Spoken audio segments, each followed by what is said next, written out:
Bonsoir à toutes et à tous. Tout au long du mois de septembre, notre séance club s'est conjuguée au temps de l'adolescence. Chaque semaine, dans le cadre de ce cycle thématique, vous avez pu découvrir ou redécouvrir des films qui mettaient en scène des adolescents et adolescentes d'hier et qui rentrent en résonance avec les problématiques des jeunes d'aujourd'hui. Alors, dans quelques minutes, nous vous proposons de voir ou de revoir Naissance des pieuvres, un film sorti en 2007. Mais avant de vous laisser le voir, je vais vous parler de la carrière de sa réalisatrice, Céline Sciamma, et de comment elle a envisagé une nouvelle manière de mettre en scène des personnages féminins.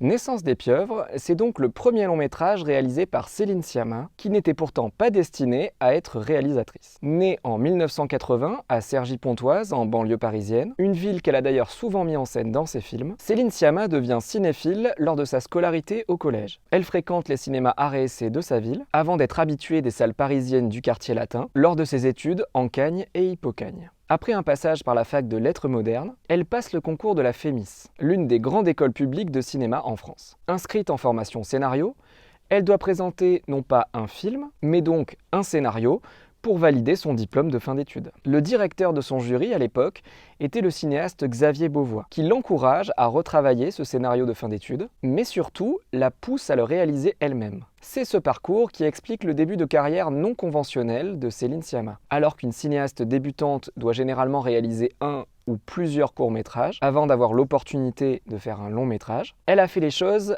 à l'envers, en réalisant d'abord un long-métrage, Naissance des pieuvres, le film que vous allez voir dans quelques minutes, et quelques années plus tard, un court-métrage, Pauline, sorti en 2009. Pour l'anecdote, plus de 50 ans avant elle, c'est une autre cinéaste, autodidacte pour sa part, qui avait réalisé le même chemin. Agnès Varda avait vu moins de 10 films avant de réaliser La Pointe Courte, son premier long métrage en 1954 à l'âge de 25 ans, avant de commencer ensuite à réaliser des courts-métrages, un format qu'elle a continué d'explorer tout au long de sa carrière. Succès public pour le moins modéré, réunissant moins de 100 000 personnes en salle, Naissance des pieuvres obtint tout de même une reconnaissance critique, en recevant notamment le prix Louis Deluc du premier film. C'est cette reconnaissance qui permit à Céline Sciamma de poursuivre sa carrière, en tant que scénariste d'abord, en écrivant par exemple les premières versions des scénarios de la première saison des Revenants, en 2012, celui du film d'animation Ma vie de courgette, en 2016, ou encore celui du film Les Olympiades de Jacques Audiard,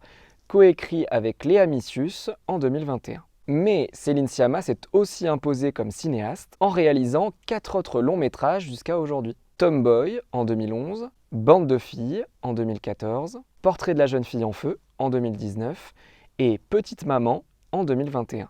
Quand on observe l'ensemble de sa filmographie, on trouve des points communs. Céline Sciamma s'est d'une part attachée à mettre en scène des personnages féminins. D'autre part, il s'agit de types de personnages féminins peu visibles au cinéma dans des premiers rôles, comme par exemple des enfants, des femmes noires ou des femmes homosexuelles. Cinéphile avant d'être cinéaste, Céline Sciamma avait fait un constat qui n'était que peu audible au milieu des années 2000 et qui l'est heureusement beaucoup plus aujourd'hui. Malgré les immenses qualités qu'elle trouvait à des films qu'elle pouvait voir, elle avait souvent du mal à se projeter dans les personnages féminins. Ouvertement lesbienne, Céline Sciamma n'a eu de cesse de mettre en scène le désir féminin et surtout de déplacer la question du regard dit masculin, ou male gaze, selon l'expression de la théoricienne du cinéma Laura Mulvey dans les années 70. Le male gaze, c'est une expression qui désigne un regard supposément universel, mais surtout masculin, installé dans la plupart des films depuis les débuts du cinéma. Il ne concerne pas nécessairement le genre du cinéaste, le fait que ce soit la plupart du temps des hommes qui filment des femmes, et qui les représentent comme des objets sexuels. Mais ce concept de male gaze nous fait réfléchir à des manières alternatives de représenter les femmes et leur sexualité. Ce que s'applique justement à faire Céline Sciamma dans Naissance des pieuvres, le film que vous allez voir dans quelques instants, en représentant la sexualité adolescente et en la décorrélant de l'hétéronormativité, un mot qui désigne le principe selon lequel les femmes seraient forcément attirées par des hommes dans les fictions et inversement. Vous en savez désormais un peu plus sur Naissance des pieuvres et je vous laisse désormais découvrir ou redécouvrir le film tout de suite. Si cette vidéo vous a intéressé, n'hésitez pas à aller en voir d'autres sur la page YouTube du Cinéma Rex de Sarlat. Il ne me reste qu'à vous souhaiter une très bonne séance et je vous dis à bientôt au cinéma.